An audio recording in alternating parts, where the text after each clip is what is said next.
વિશ્વના સૌથી લોકપ્રિય નેતા, યશસ્વી વડાપ્રધાન અને વાઇબ્રન્ટ ગુજરાતના પ્રેરણા સ્ત્રોત શ્રી નરેન્દ્રભાઈ મોદીના નેતૃત્વમાં ગુજરાત આજે દેશનું ગ્રોથ એન્જિન બન્યું છે.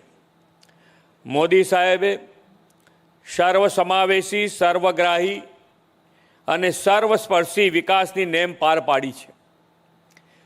તેઓ એવા વિઝનરી લીડર છે કે જે કોઈને ના સૂઝે તે એમને સૂઝે. દુનિયામાં વેપારી રાજ્ય તરીકેની ગુજરાતની ઇમેજ અને છબી બદલવાનો તેમણે નિર્ધાર કર્યો અને રાજ્યના ઉદ્યોગ ક્ષેત્રમાં રહેલી સંભાવનાઓને વિશ્વ સમક્ષ મૂકવા તેમણે 2003માં વાઇબ્રન્ટ સમિટનો નવતર વિચાર આપ્યો હતો.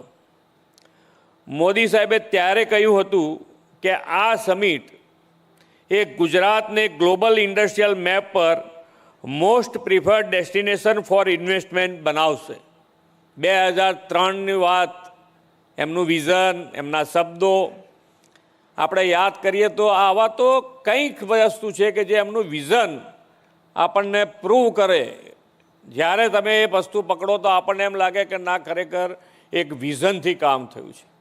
ગુજરાત અને ગુજરાતનું ડેવલપમેન્ટ તમે વિચારો તો અહીંયા બેઠેલા કદાચ મારા કરતાં વધારે જાણતા હશે કે ગુજરાતની પરિસ્થિતિ, અને એ પરિસ્થિતિમાંથી આજે સૌથી વધારે રાજ્યો આપણા ભારતના રાજ્યો ગણીએ તો એમાં ગ્રોથ એન્જિન તરીકે ગુજરાતને બહાર લાવવું એ કેટલી મુશ્કેલવાળું, કેટલાય વખત સુધીને એમનું એમ ગુજરાત પડી રહ્યું. ના ઇલેક્ટ્રિસિટી હોય, ના રોડ રસ્તા હોય, ના પાણી હોય.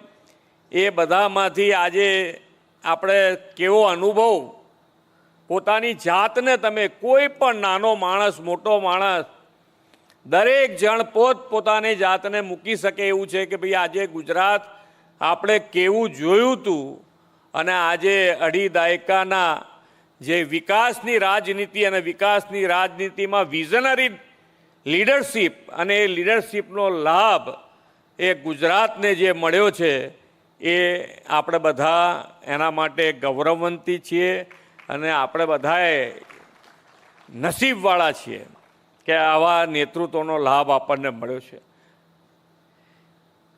એ વખતે ટીકાકારો ઘણા હતા. બધા કહેતા કે આવું શક્ય જ નથી, પણ નરેન્દ્રભાઈને પોતાના વિઝન ઉપર વિશ્વાસ હતો અને લોકોને નરેન્દ્રભાઈમાં વિશ્વાસ હતો. ઉદ્યોગ અને અર્થતંત્ર વૈશ્વિક સ્તરે સ્પર્ધા કરે તેવી નેમ સાથે શ્રી મોદી સાહેબે રાજ્યની વિકાસ યાત્રાનો પાયો આ સમિટથી નાખ્યો. 2003થી તેમના નેતૃત્વ અને માર્ગદર્શનમાં યોજાતી વાઇબ્રન્ટ સમિટની 10 કડીની ઉત્તરોત્તર સફળતાથી ગુજરાત આજે વિશ્વના અનેક મોટા ઉદ્યોગ ગૃહોનું કેન્દ્ર અને હોમ બન્યું છે. મોટા પાયે એફડીઆઈ ગુજરાતમાં આવ્યું, સાથે સાથે રોજગારીને પણ વેગ મળ્યો છે.